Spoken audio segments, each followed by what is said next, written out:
ಎಲ್ಲರಿಗೂ ನಮಸ್ಕಾರ. ನಾನು ನಿಮ್ಮ ಅನಿರುದ್ಧ್ ಮಾತಾಡ್ತಾ ಇರೋದು. ನಾನು ಇವತ್ತು ನಿಮಗೆ ತೋರಿಸ್ತಾ ಇರುವ ಸ್ಥಳ ಯಾವುದು ಅಂದರೆ ಶ್ರೀ ವೈದ್ಯನಾಥೇಶ್ವರ ದೇವಾಲಯ. ಶ್ರೀ ವೈದ್ಯನಾಥೇಶ್ವರ ದೇವಾಲಯ ಬೆಂಗಳೂರಿನಿಂದ 81 ಕಿಲೋಮೀಟರ್ ದೂರದಲ್ಲಿರುವ ಮದ್ದೂರು ಎಂಬ ಒಂದು ಜಾಗದಿಂದ 2 ಕಿಲೋಮೀಟರ್ ಒಳಗೆ ಹೋದರೆ ಶಿಂಷಾ ನದಿಯ ತಟದಲ್ಲಿ ನೀವು ಶ್ರೀ ವೈದ್ಯನಾಥೇಶ್ವರ ದೇವಾಲಯವನ್ನು ಕಾಣಬಹುದು. ಈ ದೇವಾಲಯವು 2000ಗಿಂತ ಹೆಚ್ಚು ವರ್ಷಗಳ ಹಳೆಯದಾದ ಒಂದು ದೇವಾಲಯವು ಎಂದು ಇಲ್ಲಿರ ಜನ ನಂಬ್ತಾರೆ. ಈ ದೇವಾಲಯವನ್ನು ಚೋಳರು, ಗಂಗರು ಮತ್ತು ಹೊಯ್ಸಳರ ಕಾಲದಲ್ಲಿ ತುಂಬ ಜೀರ್ಣೋದ್ಧಾರ ಕೂಡ ಆಗಿದೆ. ನೀವು ಇಲ್ಲಿ ಲಿಪಿಗಳನ್ನು ಕೂಡ ನೋಡಬಹುದು. ಈ ದೇವಾಲಯದಲ್ಲಿ ನೀವು ನೋಡುವಂಥ ದೇವರು ಯಾರು ಅಂದರೆ ರುದ್ರ ಅಂದರೆ ಶಿವನೇ ಇಲ್ಲಿ ವೈದ್ಯನಾಥೇಶ್ವರ ಸ್ವಾಮಿಯಾಗಿ ನೆಲೆಸಿದ್ದಾನೆ.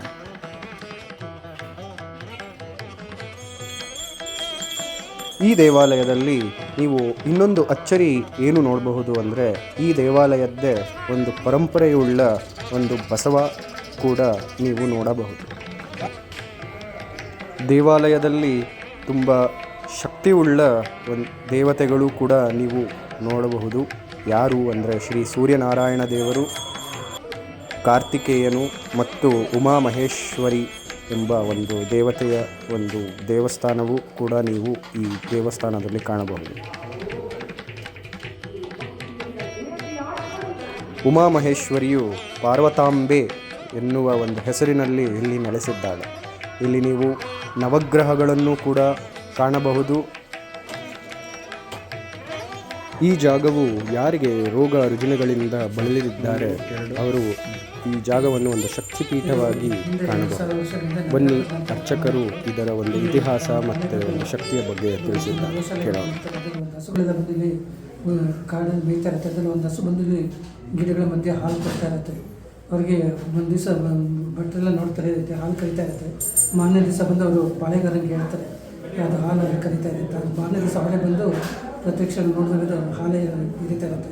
ಅದು ಹಾಲು ಕೊಟ್ಟು ಹೋದ ನಂತರ ಬಂದು ಅವರು ಏನೇ ವಿಶೇಷ ಇರಬೇಕು ಅಂತ ಹೇಳಿ ಆ ಗಿಡಗಳನ್ನ ಕಡಿದಾಗ ಒಳಗಡೆ ಹುತ್ತ ಇರುತ್ತೆ. ಅವರು ಹಾಲೆಲ್ಲ ಹೊಡೆದಾಗ ಹುತ್ತ ಇಬ್ಬಾಗಾಗಿ ಒಳಗಡೆ ಒಂದು ಶಿವಲಿಂಗ ಕಾಣಿಸ್ಕೊಳುತ್ತೆ. ಆ ಶಿವಲಿಂಗದಿಂದ ರಕ್ತ ಬರೋಕ್ಕೆ ಶುರು ಆಗುತ್ತೆ. ಆಗ ಅವರು ಮೂರ್ಛೆ ಹೋಗ್ತಾರೆ. ಆಗ ಈಶ್ವರನ ಕಾಣಿಸ್ಕೊತಾರೆ. ನೀನೇನು ಗಾಬರಿ ಆಗಬೇಡ, ನಾನೇ ಲೋಕ ಕಲ್ಯಾಣಾರ್ಥವಾಗಿ ಇಲ್ಲಿ ಶಿಲಾರೂಪದಲ್ಲಿ ಆರಾಧಿಸಿದ್ದೇನೆ. ಇಲ್ಲಿ ಎದುರುಗಡೆ ವಿಷಂಪ್ರಾರಿ ಅಂತ ಸೊಪ್ಪಿದೆ, ಆ ಸೊಪ್ಪನ್ನ ತಂದು ಪಟ್ಟು ಮಾಡು, ನನ್ನ ರಕ್ತ ನಿಲ್ಲತೆ ಮತ್ತು ಗಾಯ ವಾಸಿರುತ್ತೆ ಅಂತ ಹೇಳ್ತಾರೆ. ನನ್ನ ಗಾಯಕ್ಕೆ ನಾನೇ ಔಷಧಿಗೆ ಗಾಯ ವಾಸಿ ಮಾಡ್ಕೊಂಡಿದ್ದ ನನಗೆ ವೈದ್ಯನಾಥ ಅಂತ ನಾಮಕರಣ ಮಾಡಿ ನಾನು ಇರೋ ಕ್ಷೇತ್ರಕ್ಕೆ ವೈದ್ಯನಾಥ ಪರ್ವತ ಹೆಸರು ಅಂತ ಹೇಳ್ತಾರೆ. ಮತ್ತು ಯಾರು ಈ ಶಿಂಷಾ ನದಿಯಲ್ಲಿ ಸ್ನಾನ ಮಾಡಿ ಒದ್ದೆ ಬಟ್ಟೆಲೆ ಸೇವೆ ಮಾಡಿ ನನ್ನ ವೃತ್ತಿಗೆ ಪ್ರಸಾದ ಇಸ್ಕೊತಾರೆ ಅವರಿಗೆ ಚರ್ಮ ರೋಗಗಳೆಲ್ಲ ನಿವಾರಣೆ ಆಗಲಿ ಅಂತ ಹೇಳಿ ಪ್ರತೀತಿ ಮಾಡ್ತಾರೆ. ಆನಂತರ ಮಾರನೇ ದಿವಸ ಪಾಳೆಗಾರರು ಎಚ್ಚೆತ್ಕೊಂಡು ಬಂದು ಒಂದು ಗರ್ಭಾಂಗಣ ಕಟ್ಟಿಸಿ ಪೂಜೆ ವ್ಯವಸ್ಥೆ ಮಾಡ್ತಾರೆ. ಆನಂತರ ಬಂದಂಥ ಚೋಳರು, ಹೊಯ್ಸಳರು, ಗಂಗರಾಜರು ಎಲ್ಲ ಒಂದೊಂದು ಅಂಕಣ ಕಟ್ಕೊಂಡು ಬಂದಿದ್ದಾರೆ. ಈಗಲೂ ಒಳಗಡೆ ಹುತ್ತ ಇರೋದ್ರೆ ಬೆಳಗ್ಗೆ ಮಡಿಲಿ ಒಂದ್ಸತಿ ಪೂಜೆ ಮಾಡಿ ಈಚೆಗೆ ಬಂದರೆ ಮತ್ತೆ ನಾವು ಒಳಗಡೆ ಹೋಗಲ್ಲ. ಬೆಳಗ್ಗೆ 7ರಿಂದ 9 ಪೂಜೆ ನಡೆಯುತ್ತೆ.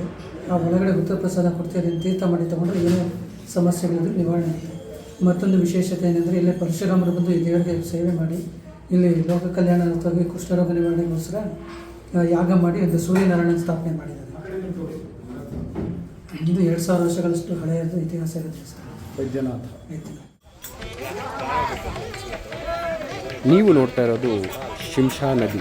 ಈ ಶಿಂಷಾ ನದಿಯಲ್ಲಿ ಭಕ್ತಿಯಿಂದ ಒಂದು ಸರಿ ಬಂದು ರೋಗ ರುಜಿನಗಳು ಯಾವುದೇ ಇದ್ದರೂ ನೀವು ಭಕ್ತಿಯಿಂದ ಬಂದು ಒದ್ದೆ ಉಟ್ಟು ದೇವರಿಗೆ ಶ್ರೀ ವೈದ್ಯನಾಥನಿಗೆ ನಮಸ್ಕಾರ ಮಾಡಿದರೆ ನಿಮ್ಮ ರೋಗ ರುಜಿನಗಳು ಯಾವುದೇ ಏನೇ ಇರಲಿ ಪರಿಹಾರವಾಗುತ್ತದೆ ಎಂದು ನಂಬಿಕೆ ಇದೆ.